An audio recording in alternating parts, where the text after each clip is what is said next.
My journey within physiology has been convoluted, but luckily prolonged. So like I said, I started mainly doing lactate testing, which I no longer do to this day, even though it's becoming popular again.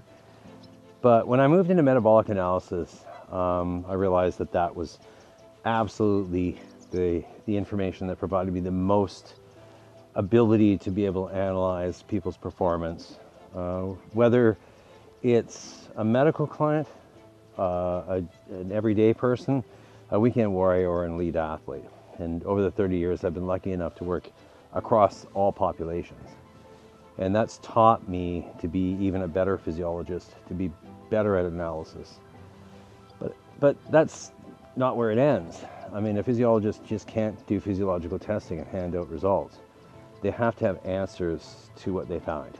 So one of the things I pride myself in is if I can find it, I must have a method to deal with it, to be able to help the client. So I've stuck with metabolic analysis. So for those people that are unaware, that's the measuring of gases, O2, CO2, and commonly the two common tests that people know is a resting metabolic rate test and a VO2 max test, but it's not just that. But it's using all that data through these tests, combined with near-infrared spectroscopy, which is a device that we put on your muscle and it measures your ability to deliver and utilize oxygen directly at the muscle cell. As well as I've added spirometry because I'm finding a lot of respiratory limitations. It's very popular to do respiratory training, but not everybody needs respiratory training and nobody's doing the analysis to determine who would best benefit from it. So I added spirometry, and I am capturing maybe 10 to 20% of my clientele that actually have respiratory limitations to daily function or to performance. So the last 10 years, haven't made much of a change. Spirometry, metabolic analysis, and near-infrared spectroscopy. My analysis has changed of the data, like combining them together and be able to analyze them to identify systemic limitations to function or performance.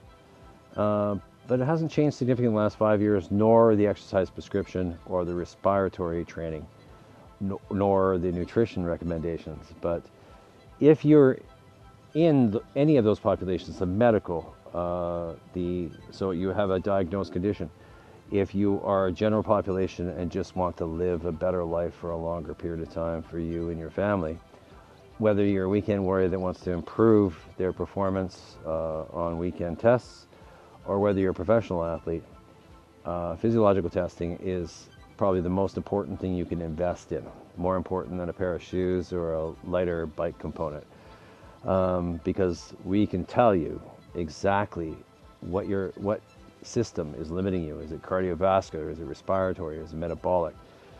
We can tell you what system is limiting you, and therefore what training you should do and what nutritional approach you should use to be able to improve your function or performance.